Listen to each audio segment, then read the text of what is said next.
জয় জগন্নাথ। জয় জগন্নাথ। সবাই আমরা হাত উঠিয়ে এক মনে বলবে জয় জগন্নাথ। জয় জগন্নাথ। জয় জগন্নাথ। জয় জগন্নাথ। জয় জগন্নাথ। জয় শ্রী জগন্নাথ। জয় শ্রী জগন্নাথ।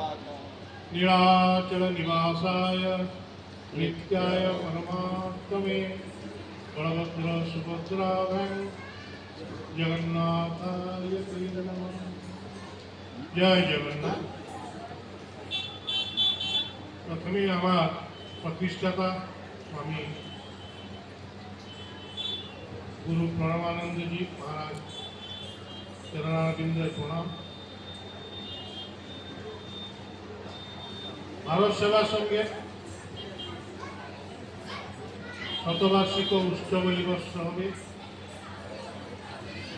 আমাদের আজকের যে অধিবেশন চলছে ওদের সভাপতি আমার অতি প্রিয় স্বামী কেশবনাথ মহারাজ প্রণবানন্দজির শিষ্য, আজকের সভাপতি আমাদের ভারত সেবা সংঘের মুখ্য সম্পাদক, আমি ওনাকে প্রণাম জানাচ্ছি। মঞ্চে আসীন অন্য যে স্বামীজিরা আছে সবাইকে প্রণাম। আমার সামনে যে বসেছে আপনার সব জগন্নাথ। কেন আমি এই কথাটা আপনাকে শোনাব? আপনার সবাইকেও আমার প্রণাম। আমাদের ভারত সেবা সঙ্গে আমার অনেক দিন ধরে সম্পর্ক আছে। জগন্নাথের পরম ভক্ত হচ্ছে বাবা পরমানন্দী মহারাজ। সে প্রথম ভারত সেবা সংঘ করলে গয়াতে, দ্বিতীয় এলো জগন্নাথের কাছে। জগন্নাথের কাছে এসে জগন্নাথের কাছে উনাদের যে শিষ্য যেরকম ভালো রকম এখানে থাকতে পারবেন, জগন্নাথকে দেখতে পারবেন, জগন্নাথকে ধর্মের বিষয়ে জানতে পারবে। ওই জন্য এখানে পুরীতে সে ভারত সেবা সংঘ প্রতিষ্ঠা করেছেন। আমাদের এখানে যারা যত উড়িষ্যায় বন্যা হয়, ঝড় হয়, বাচ্চা হয়, সবসময় ভারত সেবা সংঘ প্রথমে ওদের ভলেন্টিয়ার গিয়ে সব জায়গায় পৌঁছে। তাই জন্য আমার ডিস্ট্রিক্ট ম্যাজিস্ট্রেট সবাই ভারত সেবা সংঘের নাম বললে আগে ছেড়ে দেয়। আমাদের এখানে শিবরাত্রি হয়, ভারত সেবা সংঘ অনেক শস্যাকর কাজ করে। এই রথযাত্রা হয়, রথযাত্রায় আগে দুদিন করত। এখন আমাদের ডিএম বললো না, তোমাকে একটা জায়গা দিয়ে দিচ্ছি, তোমরা 1 মাস ধরে ভক্তদের সেবা করো। তোমাকে এরকম জায়গা একটা দিয়ে দিব, তোমাকে কিছু ডিস্টার্ব হবে না। ঠিক মন্দিরের কাছে ভারত সেবা সংঘের সেখানে ক্যাম্প চলেছে। এগুলো সব প্রণবানন্দজির আশীর্বাদ, জগন্নাথের আশীর্বাদ। আপনাকে আমরা বলবো আপনি হলো জগন্নাথ। কেন? জগন্নাথের কথা, জগন্নাথকে এখন দর্শন নেই। আজকালকে নবযৌবন দর্শন নেই। 15 দিন ধরে জগন্নাথ অসুখে আছে। অসুখে যারা থাকে, আপনার বাড়ির লোক যদি অসুখ হয়, আপনি যান দেখতে, ওনার খবর নিন। আপনারা এখানে এসেছেন এই সময়ে। জগন্নাথের সবচেয়ে কষ্ট সময় হচ্ছে অমাবস্যার সময়, স্নান পূর্ণিমা থেকে রথযাত্রা পর্যন্ত।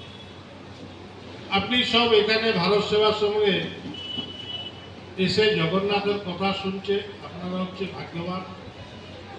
আপনাদের কোটি জন্মের পুণ্য করলে আপনি এখানে আশ্রমে এসেছেন এবং জগন্নাথের যখন অসুবিধা, অসুখ সময় আপনি জগন্নাথের কাছে এসেছেন। আপনি জগন্নাথকে দেখুন না দেখুন, এই ক্ষেত্রের নাম হচ্ছে শঙ্খক্ষেত্র। এখানে যখন ভগবান ছিল নীলকণ্ঠক নীলমাধব রূপে, এখানে কাক একটা মরে চতুর্ভুজ হয়ে গেল। তখন যম দেবতা বলেছিল আমাদের এখানে কিছু প্রয়োজন নেই, আমি এখান থেকে চলে যাচ্ছি। ওনাকে লক্ষ্মী ডাকলো, সবাই এখানে কি ধর্ম, ইয়ে না, ও বললো এ ক্ষেত্রে যে পাপ দিয়ে দিবে, আপনি এখানে চলে এলে আপনি ঠাকুরকে দেখুন, না দেখুন জগন্নাথের প্রসাদ আপনি পেয়ে নিলেন, আপনাদের যা পুণ্য জগন্নাথকে দিনের 10 বার দেখলে তাই পুণ্য পাওয়া যায়। এখানে এ ক্ষেত্রের হচ্ছে মাহাত্ম, এটা নিজে খুব জগন্নাথে বলেছে। কারণ কলিযুগের একটা ভগবান, এ সত্যযুগের ঠাকুর, এ ভগবান নিজের সেবা নিজের মুখে নিজে বলেছে, আমার এই কর্ম করবে, আমাকে এই পুজো করবে, আমাকে অতবার খেতে দিবে, আমাকে এরকম। শীতের জন্য জগন্নাথ মানুষের মতন এখানে সেবা করে এবং পূজা পায়। আপনাদের যেরকম মানুষকে শীত হয়, জগন্নাথকে শীত হয়, মানুষকে গরম হয়, জগন্নাথেও গরম হয়, মানুষকে অসুখ হয়, জগন্নাথ যখন 108 কলসি জল ডাইরেক্ট চান করেছে, অসুখে পড়েছে। যেমনি মানুষ বয়স হয়ে গেলে, বুড়ো হয়ে গেলে মরে, জগন্নাথেরও তাই রকম। যখন 12 বছর 19 বছর দুটা আষাঢ় মাস পড়ে, তখন জগন্নাথও শরীর ত্যাগ করে। পুরা মানব্য লীলা। জগন্নাথকে বলেছে জগন্নাথ নিজে, দর্শন মাত্রে মুক্তি। যে দুটো চোখ বলল, দেখুন স্বামীজি বলেছিলেন, ডান দিকেটা হচ্ছে সূর্য, বাঁ দিকেটা হচ্ছে চন্দ্র। ওনাকে দেখে নিলে আপনাদের মুক্তি হয়ে যাবে। আর আপনার ভাগ্যবান, জগন্নাথের রথযাত্রার সময় আপনি এসেছেন। রথসে বামন দুষ্টা, রথের উপরে জগন্নাথকে যে দর্শন করে তারা পুনর্জন্ম নেই, ও ডাইরেক্ট জগন্নাথের ভগবানের কাছে যায়। রথের উপরে জগন্নাথ বামনের রূপে আপনাকে দর্শন দিবে। অত বড় মন্দিরে দেখবেন ঠাকুর দেখা যাচ্ছে, রথের উপরে ছোটোর মতন বামনের রূপে যেরকম, এই রূপে আপনি জগন্নাথকে দর্শন করতে পারবেন।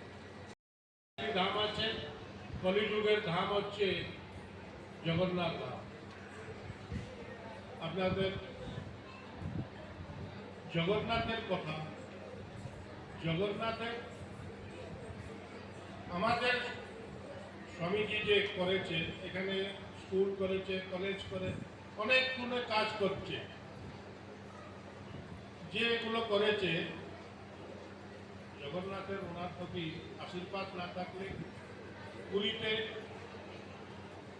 এখানে অত বড় ধামে ভারত সেবা সংঘ যত আশ্রম আছে, যত মন্দির আছে, যত মঠ আছে, সবচেয়ে 1 নম্বর।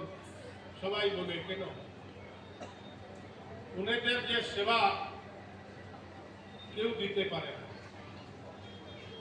আপত্তি বিপত্তির সময় ভারত সেবা সংঘ যায়, গাঁ গহলি যত আমাদের উড়িষ্যায় মহাবাত্যা হয়েছিল,